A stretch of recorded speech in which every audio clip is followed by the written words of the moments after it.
ஆண்டவராகிய இயேசு கிறிஸ்துவின் நாமத்தில் உங்கள் யாவருக்கும் என் அன்பின் வாழ்த்துக்கள். இன்றைய தியானத்தின் தலைப்பு எலிப்பந்தயம், ராட் ரேஸ். 1 சாமுவேல் 18ஆம் அத்தியாயம் 5 முதல் 15 வசனங்களை நான் வாசிக்கிறேன்.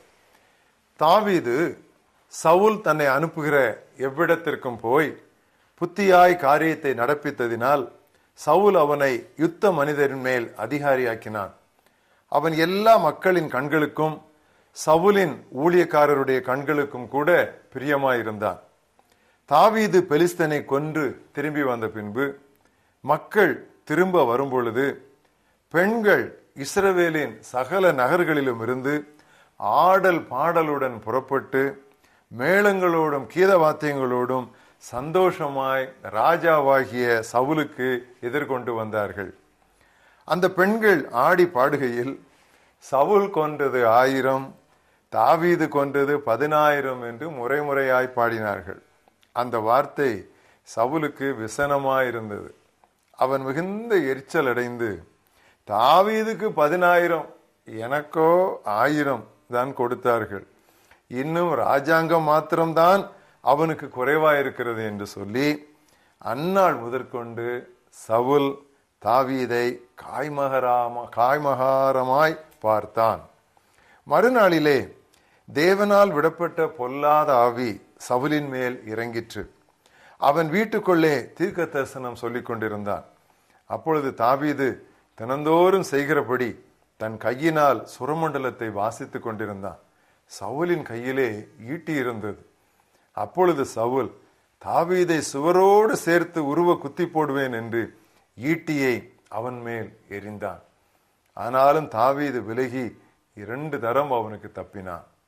கர்த்தர் தாவீதோடே கூட இருக்கிறார் என்றும் தன்னை விட்டு விலகி போனார் என்றும் சவுல் கண்டு தாவீதுக்கு பயந்து அவனை தன்னை விட்டு அப்புறப்படுத்தி அவனை 1000 பேருக்கு அதிபதியாக வைத்தான். அப்படியே அவன் ஜனத்துக்கு முன்பாக போக்கும் வரத்துமாயிருந்தான். தாவீது தன் செய்கைகளில் எல்லாம் புத்திமானாய் நடந்தான். கர்த்தர் அவனோடே கூட இருந்தார். அவன் மகா புத்திமானாய் நடக்கிறதை சவுல் கண்டு அவனுக்கு பயந்திருந்தான்.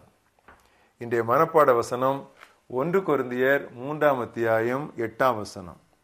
நடுகிறவனும் நீர் பாய்ச்சுகிறவனும் ஒன்றுதான், தாம் செய்யும் வேலைக்கு ஏற்ப ஒவ்வொருவரும் கூலியை பெறுவர்.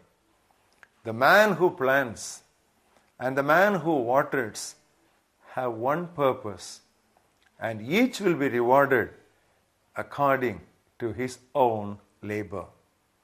1980ஆம் ஆண்டு ஸ்காட்லாந்தில் நடைபெற்ற எடின்பரோ 80 என்கிற அனைத்துலக மிஷனரி பணி மாநாடு ஒன்றில் மேலை நாட்டு ஊழியர் ஒருவர் என்னிடம், உங்கள் இயக்கத்தில் எத்தனை முழுநேர பணியாளர் இருக்கிறார்கள் என்று கேட்டார். அப்பொழுது BOM-இல், பிளஸிங் யூத் மிஷனில் 30 பேர் இருந்தார்கள். அதை சொன்னேன். இந்தியாவில் உள்ள இன்னொரு இயக்கத்தின் தலைவர் என் அருகில் நின்று கொண்டிருந்தார். ஒருவரும் அவரை கேட்காமலே, எங்கள் ஊழியத்தில் 50 பேர் என்றார் அவர். இவ்வித எலிப்பந்தயம்தான் நிறுத்தப்பட வேண்டும்.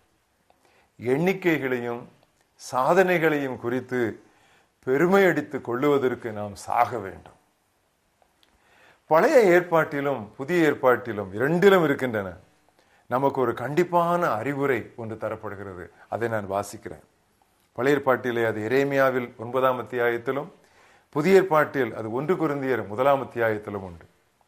ஞானி தன் ஞானத்தை குறித்து பெருமை அடித்துக் கொள்ள வேண்டாம். பலவான் தன்னுடைய பலத்தை குறித்து பெருமை அடித்துக் கொள்ள வேண்டாம். செல்வந்தன் தன்னுடைய செல்வத்தை குறித்து பெருமை அடித்துக் கொள்ள வேண்டாம். பெருமை பேசுகிறவன் கர்த்தரில் மட்டுமே பெருமை பேசட்டும். ஞானம் என்பது ஊழியத்தில் நாம் கையாளும் விவேகமான முறைகளாய் இருக்கலாம். பலம் என்பது நம்முடைய கடின உழைப்பையும் அரிய பெரிய சாதனைகளையும் குறிக்கலாம். செல்வம் என்பது ஒருவேளை நம்முடைய ஊழியத்திற்கு வரும் காணிக்கைகளின் திரட்சியாகவும் இருக்கலாம். ஞானம், பலம், செல்வம் இவை ஒன்றை குறித்தும் நாம் தம்பட்டம் அடிக்க கூடாது. எதையாவது குறித்து பெருமிதமாய் பேச வேண்டுமா? ஆண்டவர் பெரியவர், ஆண்டவர் நல்லவர், ஆண்டவர் வல்லவர், ஆண்டவர் உயர்ந்தவர், அவர் பரிசுத்தர். கர்த்தரை குறித்தே நாம் பெருமை பாராட்ட வேண்டும். வேற எதையாவது குறித்து பெருமை பாராட்டினால்தான் இந்த எலிப்பந்தயத்திற்கு நாமும் போய் சிக்கிக்கொள்ளும்.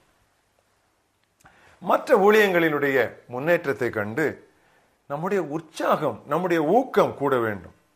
ஒரே ஆண்டவரை சேவிக்கிறோம், ஒரே இலக்கை அடைவதற்காக முயலுகிறோம். இவ்வித அறிவு மனப்பான்மை தேவையற்ற போட்டி மனப்பான்மையிலிருந்து நம்மை விடுவிக்கும். Competition by comparison is not healthy or helpful. இயேசுவின் மாதிரியை யோவான் 4 அத்தியாயம் முதல் 2 வசனத்திலே கவனியுங்கள். யோவானை விட இயேசு அதிகமானவர்களை சீடராக்கி திருமுழுக்கு கொடுக்கிறார் என்று பரிசேயர் கேள்விப்பட்டார்கள் என்று இயேசு கேள்விப்பட்ட உடனே இதாண்டா சான்ஸ் விடக்கூடாது, இன்னும் நிறைய நம்ம ஆத்துமாக்களை ஆதாயம் பண்ணி இன்னும் நிறைய பேருக்கு ஞானஸ்நானம் கொடுப்போம், எல்லா இடத்திலும் நம்முடைய பெயர் புகழ் வரும் என்று அவர் சொல்லாமல், அவர் யூதேயாவை விட்டு எங்க தன்னை கம்பேர் பண்றாங்களோ, மற்றவங்களோட ஒப்பிட்டு தன்னை பற்றி பிரமாதமா பேசுறாங்களா, அவருக்கு என்ன 1000 பேர் வருவாங்க, இவருக்கு பாரு லட்ச லட்சமா வர்றாங்கன்னு பேசுறாங்களோ, அந்த இடத்தை விட்டு நான் ஓடி போவேன் என்று சொல்லி அவர் யூதேயாவை விட்டு மறுபடியும் கலிலேயாவுக்கு போனார்.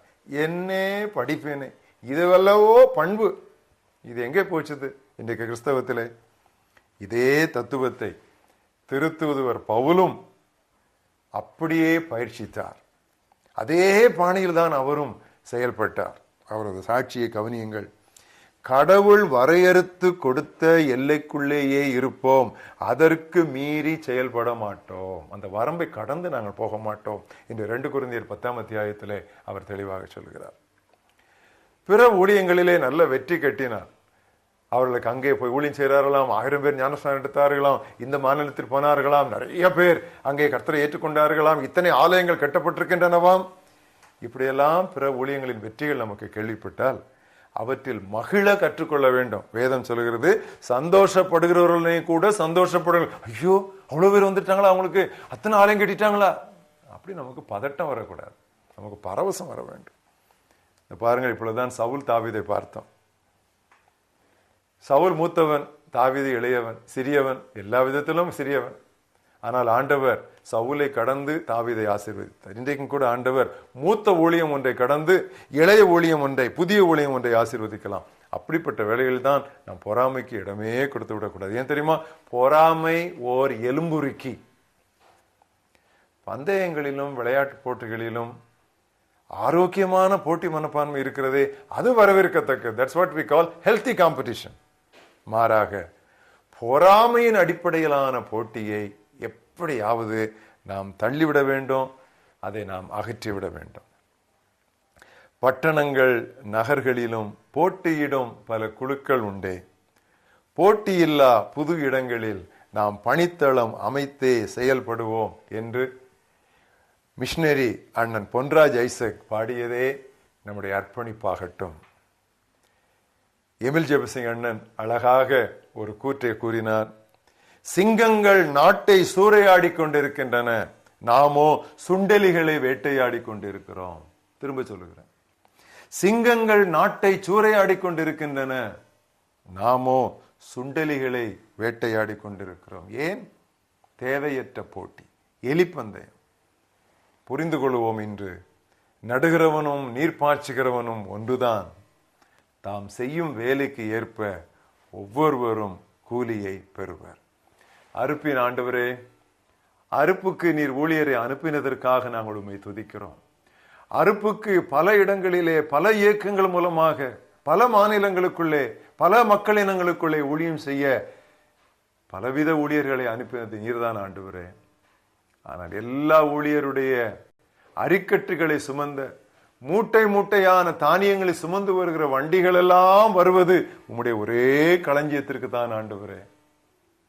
அதை நான் ஒருபோதும் மறந்துடாதிருக்க எங்களுக்கு உதவி செய்யும் கர்த்தாவே.